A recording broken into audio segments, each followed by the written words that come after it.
প্রথম যদি শুরু করি সেটা অনেক আগের কথা, 2007-এ আমরা প্রথম শুরু করেছি। তখন আমরা নকিয়ার ফিচার ফোন বিক্রি করতাম। So I was in sales. যখন 2010-12 দিকে আসলো, তখন আসলে স্মার্টফোনের ইন্ট্রোডাকশনটা আসলে বাংলাদেশে হয়েছে। একটা জায়গা ছিল যেখানে আমরা আসলে ফিচার ফোন, দেন একটা হচ্ছে টাচ ফোন, তারপর হচ্ছে স্মার্টফোন। সো এই তিনটা ফেজে গিয়ে আসলে স্মার্টফোনের পিওর এন্ট্রিটা হয়েছে। আই গেস 2012-13 এর দিকে স্মার্টফোন বাংলাদেশে আসলে একদম অফিসিয়ালি শুরু করে। মোবাইল ম্যানুফ্যাকচারিং বাংলাদেশের একটি গ্রোয়িং ইন্ডাস্ট্রি। বেশ কিছু লোকাল এবং ইন্টারন্যাশনাল ব্র্যান্ডের সমন্বয়ে মাত্র কয়েক বছর আগেই এই ইন্ডাস্ট্রির যাত্রা শুরু হয়েছে এবং ইতোমধ্যে 14টি লোকাল ব্র্যান্ড ও দেশীয় ম্যানুফ্যাকচারারদের সাথে জয়েন্ট ভেঞ্চারে বেশ কয়েকটি ফরেন ব্র্যান্ড মোবাইল ম্যানুফ্যাকচারিং এর লাইসেন্স পেয়েছে। বাংলাদেশে 2020-21 অর্থ বছরে 4 কোটির বেশি হ্যান্ডসেট ম্যানুফ্যাকচার ও ইম্পোর্ট করা হয়েছিল, যার মধ্যে 63% বা 2.5 কোটির বেশি হ্যান্ডসেট দেশে অ্যাসেম্বল কিংবা ম্যানুফ্যাকচার করা হয়েছে। এক সময় বাংলাদেশের মোবাইল হ্যান্ডসেট মার্কেটের পুরোটাই যেখানে সম্পূর্ণ আমদানি নির্ভর ছিল, সেখানে বর্তমানে বেশ কিছু ব্র্যান্ড লোকাল চাহিদা মিটিয়ে অলরেডি এক্সপোর্টও করতে শুরু করেছে।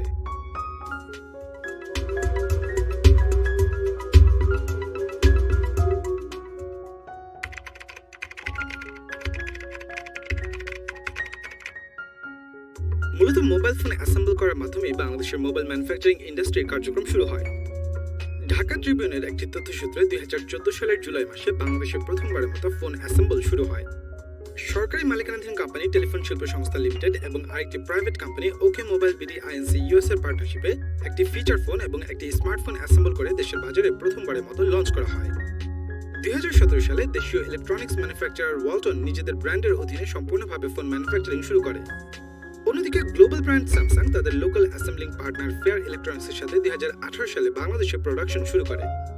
সে বছরই দেশীয় আরেকটি ব্র্যান্ড সিম্ফনি দেশেই স্মার্ট ও ফিচার ফোন ম্যানুফ্যাকচারিং শুরু করে।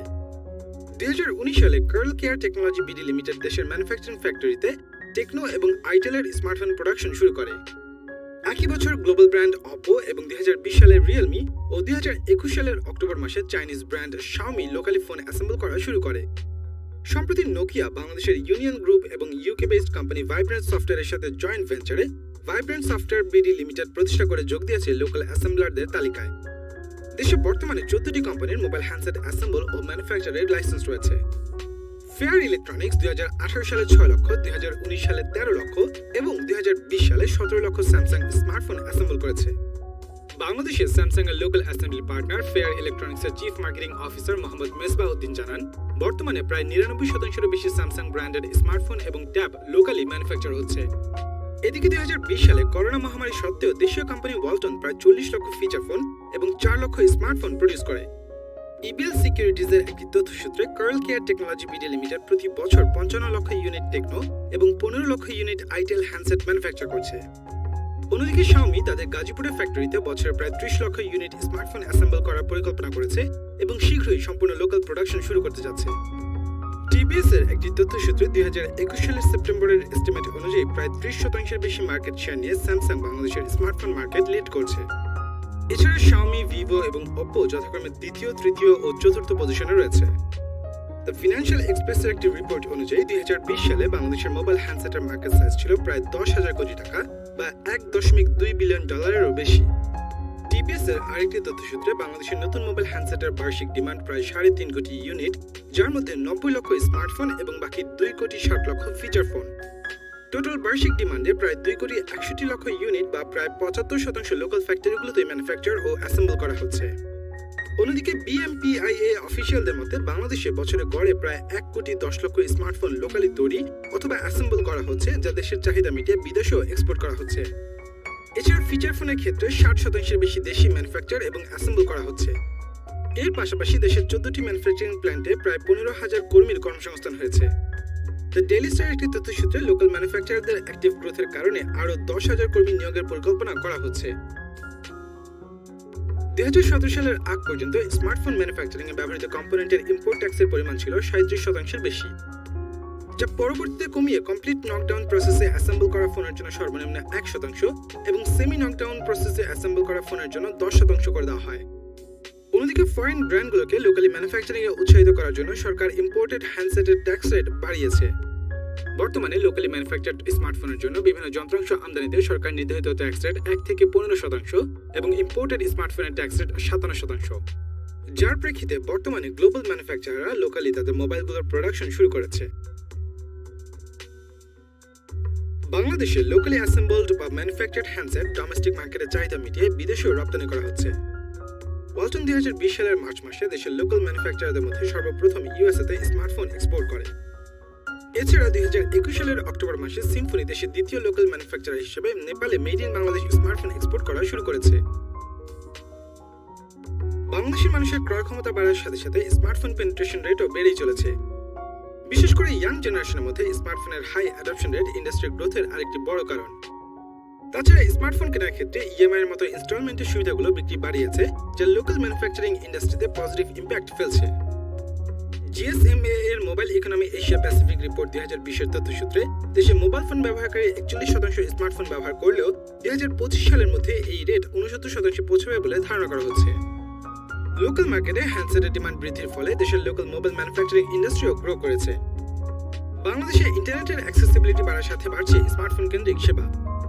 বর্তমানে দেশে e commerce, f commerce, MFS ও অনলাইন সার্ভিসের মতো ডিজিটাল সেবাগুলো স্মার্টফোনের মাধ্যমে অ্যাক্সেস করছে সাধারণ মানুষ, যা তাদের ডেইলি অ্যাক্টিভিটিসগুলোকে করে তুলেছে আরো ইজিয়ার এবং ফাস্টার। যার প্রেক্ষিতে দেশে মোবাইল ফোনের চাহিদা বেড়েছে এবং লোকালি মোবাইল অ্যাসেম্বল ও ম্যানুফ্যাকচারিং ইন্ডাস্ট্রিও বুম করেছে। মোবাইল ম্যানুফ্যাকচারিং ইন্ডাস্ট্রির গ্রোথের পেছনে দেশে ম্যানুফ্যাকচার হওয়া স্মার্টফোনের উপর আরোপিত ট্যাক্স রেট উল্লেখযোগ্য ভূমিকা পালন করেছে। দেশে স্মার্টফোন আমদানির উপর আরোপিত ট্যাক্স রেট 58%, অন্যদিকে লোকালি অ্যাসেম্বল ও ম্যানুফ্যাকচার করা স্মার্টফোনের জন্য আমদানিকৃত বিভিন্ন যন্ত্রাংশের উপর ধার্যকৃত ট্যাক্স রেট 1 থেকে 15% পর্যন্ত হয়ে থাকে। আমদানিকৃত যন্ত্রাংশে এত কম ট্যাক্স রেটের কারণে ফরেন ব্র্যান্ডগুলো বর্তমানে লোকালি ম্যানুফ্যাকচার করার প্রতি বেশি আগ্রহী হচ্ছে। এছাড়া বাংলাদেশে হ্যান্ডসেট ও আইডি প্রোডাক্ট ম্যানুফ্যাকচারিং এ হাইটেক পার্কগুলো বেশ অবদান রাখছে। বাংলাদেশ হাইটেক পার্ক অথরিটির একটি তথ্যসূত্রে বর্তমানে বাংলাদেশে 11টি হাইটেক পার্ক রয়েছে। ম্যানুফ্যাকচারার হিসেবে রেজিস্টার হওয়ার পর বিএইচটিপিএ এবং বাংলাদেশ ইকোনমিক জোনস অথরিটি থেকে কোম্পানিগুলো ভ্যাট সহ বিভিন্ন ডিউটি এবং ট্যাক্স এক্সাম্পশন পাচ্ছে। হাইটেক পার্কে স্থাপিত ম্যানুফ্যাকচারগুলো প্রথম 3 বছর আয়ের উপর শতভাগ ট্যাক্স এক্সাম্পশন সুবিধা পাওয়ার পাশাপাশি প্ল্যান্ট স্থাপনের পর প্রথম 10 বছরে বিভিন্ন রেটে ট্যাক্স এক্সাম্পশন পেতে থাকে। যারই ধারাবাহিকতায় Walton hi-tech industries limited, Nokia এবং ম্যাক্সিমাসের মতো লোকাল ম্যানুফ্যাকচারাররা হাইটেক পার্কগুলোতে ফ্যাক্টরি স্থাপনের জন্য আগ্রহী হচ্ছে এবং প্রোডাকশন ক্যাপাসিটি বাড়াচ্ছে। লোকালি স্মার্টফোন ম্যানুফ্যাকচারিং ও অ্যাসেম্বল এনকারেজ করার জন্য এবং সেই সাথে দেশের প্রাইভেট সেক্টর সহ ওভারঅল গ্রোথ ও ডেভেলপমেন্ট বিশ্বের সামনে তুলে ধরার জন্য দেশের commerce ministry made in Bangladesh campaign চালু করেছে। এই ক্যাম্পেইনের আন্ডারে নতুন ইনভেস্টমেন্টের পাশাপাশি ইম্পোর্টেড হ্যান্ডসেটের উপর ট্যারিফ বাড়িয়ে ফরেন ব্র্যান্ডগুলোকে দেশে প্রবেশের ক্ষেত্রে ইনসেন্টিভাইজ করা হচ্ছে এবং মোবাইল কম্পোনেন্ট ইম্পোর্টের ডিউটি কমিয়ে দেওয়া হয়েছে। শাওমির তথ্যসূত্রে সম্প্রতি দেশে ম্যানুফ্যাকচারিং শুরু করা brand Xiaomi made in Bangladesh স্কিমের আন্ডারে $10 মিলিয়ন ফরেন ডিরেক্ট ইনভেস্টমেন্টের মাধ্যমে তাদের ফ্যাক্টরি সেট আপ করে। এর পাশাপাশি আরো কিছু ব্র্যান্ড ইতিমধ্যেই এই ক্যাম্পেইনের আন্ডারে তাদের ফ্যাক্টরি প্রতিষ্ঠা করেছে। ফলশ্রুতিতে দেশে ওভারঅল মোবাইল ম্যানুফ্যাকচারিং ইন্ডাস্ট্রির গ্রোথ হচ্ছে। সরকারের আসলে এখানে খুবই ফেভারেবল একটা অ্যাটমসফিয়ার তৈরি করেছে। এই কারণে সোফার অনেকগুলো ব্র্যান্ড, ইন্টারন্যাশনাল ব্র্যান্ড বাংলাদেশে এসেছে, ইনভেস্টমেন্ট করেছে। It's a very complicated technology, it's a very sophisticated technology. সে এখানে আসলে ইনভেস্টমেন্ট করা and it is a very dynamic industry. It requires certain level of confidence of a foreign investor, যেটা আমি মনে করি সরকার অলরেডি দিতে পেরেছে বলেই আমাদের মতো ফরেন ইনভেস্টাররা বাংলাদেশে এসেছে এবং ইনভেস্টমেন্ট করেছে। Atmosphere is favourable, so far গভর্নমেন্টের পলিসি ইজ ফেভারেবল। আমরা যখন গিয়েছি এবং telecom ministry, BTRC, they are always supported আস। আমাদের যে কোনো ইস্যুতে when we met telecom ministers, it was always very welcome এবং ফুলি সাপোর্টেড ছিল। মোবাইল ফোন ম্যানুফ্যাকচারিং ও অ্যাসেম্বলিং এর জন্য প্রায় সব কম্পোনেন্টই ইম্পোর্ট করতে হয়। মোবাইল ফোন ম্যানুফ্যাকচারিং এর প্রধান কম্পোনেন্টগুলো হলো ডিসপ্লে, চিপসেট এবং ব্যাটারি। গ্লোবালি শুধুমাত্র তাইওয়ান, চীন এবং সাউথ কোরিয়ার কয়েকটি কোম্পানি এই চিপসেট প্রডিউস করে। ডিসপ্লে তৈরির ক্ষেত্রে স্যামসাং, বিওই টেকনোলজি এবং এলজি সহ অল্প সংখ্যক কোম্পানি রয়েছে। এসব মেজর কম্পোনেন্টের পাশাপাশি নেটওয়ার্ক আইসি, স্পিকার, মাইক্রোফোন, ভাইব্রেশন মোটরের মতো ছোট ছোট সাপোর্টিং কম্পোনেন্টগুলো দেশে প্রডিউস করা হয় না। ফলে প্রয়োজনীয় কম্পোনেন্টের জন্য দেশের মোবাইল ম্যানুফ্যাকচারিং ইন্ডাস্ট্রি এখনো আমদানি নির্ভরই হয়ে আছে। বাংলাদেশের টেকনোলজি সেক্টরে ইনোভেশনের জন্য প্রয়োজনীয় টেকনিক্যাল স্কিলের এখনও বেশ ঘাটতি রয়েছে, যার প্রেক্ষিতে অনেক প্রয়োজনীয় পার্টস দেশে ম্যানুফ্যাকচার করা সম্ভব হচ্ছে না। সেই সাথে স্ট্রং R&D ফ্যাসিলিটি না থাকায় হাই এন্ড পার্টসগুলোর বদলে লো টেকনোলজি কম্পোনেন্ট তৈরির দিকে ফোকাস দিতে হচ্ছে দেশীয় ম্যানুফ্যাকচারারদের। অনেক ব্যবসায়ী আনঅফিশিয়াল ফোন ইম্পোর্ট করে অনেক কম টাকায় সেল করছে। সরকার বেশ কয়েক ধরনের নীতিমালা প্রস্তুত করার পরেও সেই নীতিমালার কোনো প্রয়োগ না থাকার কারণে আনঅফিশিয়াল ফোন ইম্পোর্ট বন্ধ করা সম্ভব হচ্ছে না। অপরদিকে দেশি স্মার্টফোন ম্যানুফ্যাকচারাররা স্মার্টফোন নিয়ে সেভাবে সুদূর প্রসারী কোনো প্ল্যান নিচ্ছে না, যার ফলে একসময় ওয়ালটন স্মার্টফোন মার্কেটে বেশ কম্পিটিটিভ পজিশনে থাকলেও বর্তমানে চাইনিজ ব্র্যান্ডগুলোর কাছে তারা সেই পজিশন হারিয়েছে। আমি যদি পার্শ্ববর্তী কয়েকটা দেশে দেখি যে যারা আসলে স্মার্টফোন ম্যানুফ্যাকচারিংকে পারসুয়েট করছে, মোরলেস সবাই কিন্তু আনঅফিশিয়াল অথবা আনঅথরাইজ কাউন্টারফিট প্রোডাক্টগুলোকে সবার আগে they have control, they have implemented certain technology যার মাধ্যমে এই জিনিসটা আপনার কন্ট্রোল হয়। ফর এক্সাম্পল আমরা যদি দেখি ইন্দোনেশিয়া ড্রাইভ করেছে, Indonesia they successfully implemented IMEI white listing. আমরা যদি এখন টার্কিতে দেখেন, Turkey is also did the same things. Even recently Pakistan has স্মার্টফোনের ম্যানুফ্যাকচারিংয়ে গিয়েছে, তাদেরও কিন্তু IMEI হোয়াইট লিস্টিং আছে এবং সেটা স্ট্রংলি ইমপ্লিমেন্ট করা হচ্ছে। আমি যেটুকু জানি very soon country lies Nepal, Sri Lanka, এরাও কিন্তু IMEI হোয়াইট লিস্টিংটা আসবে, এর মাধ্যমে তারা গ্রেটাকে বন্ধ করবে। এইটা আমাদের জন্য অত্যন্ত জরুরি, কারণ এইখানে দুটো বিষয়। একটা বিষয় হচ্ছে আমাদের একটা ইনভেস্টমেন্টের বিষয় আছে।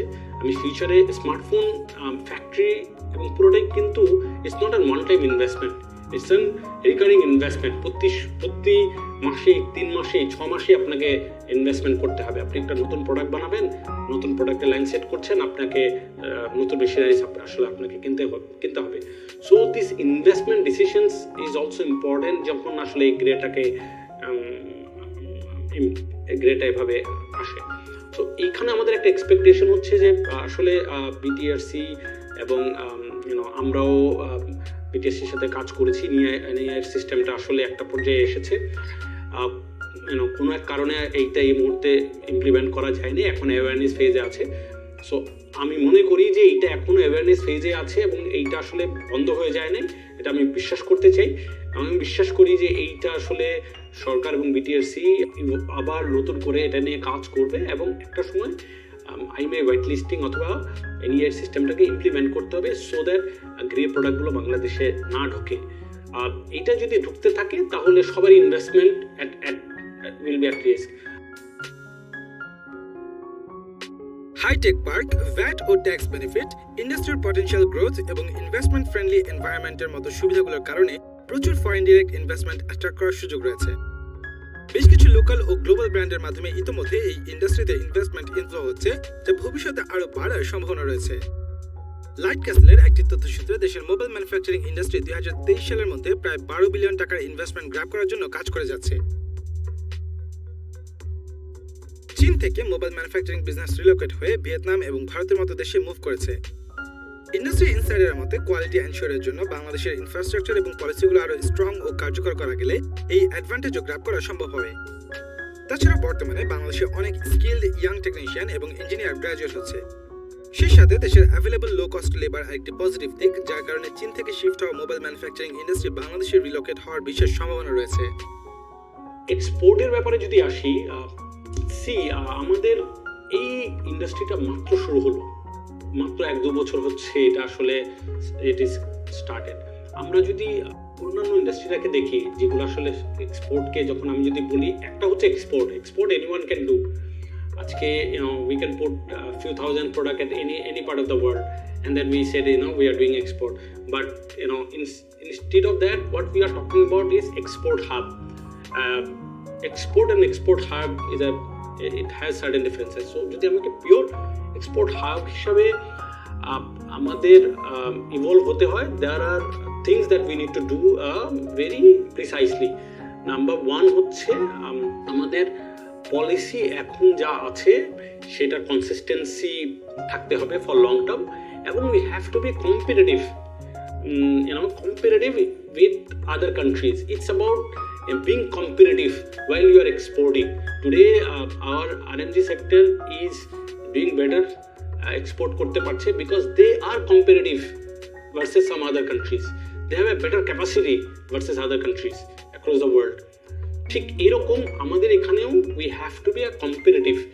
If we are become comparative তাহলে আমরা আসলে এক্সপোর্টটা বাড়বে। পাশাপাশি আরেকটা জিনিস যেটা আমি মনে করি খুবই প্লাস পয়েন্ট, যে ম্যান পাওয়ার। আমাদের দেশে already we have a very very hardworking, very exciting একটা ইউথ সেগমেন্ট আছে, এবং যাদের প্যাশনই হচ্ছে driving to that technology. So এইটা আসলে আমাদের already we have got certain comparative advantages. আমাদের যেহেতু প্রচুর ভোকেশনাল ইনস্টিটিউট অলরেডি আছে, আইটি প্রচুর গ্র্যাজুয়েটরা বেরোচ্ছে, so and some point of time আমাদের man power is comparative versus some other countries. So as a result এই জায়গাটাতে আমাদের একটা বেটার অ্যাডভান্টেজেস আছে। এখন আমরা যদি এই কনসিস্টেন্সিটা পলিসি মেকিংয়ে থাকে, এবং আমি আবারও বলছি যে it has to be comparative, কারণ আমি আমার পলিসিতে কনসিস্টেন্ট থাকলাম, আজকে some other country has offered a better incentives for the export, তখন কিন্তু I will lose my competitiveness.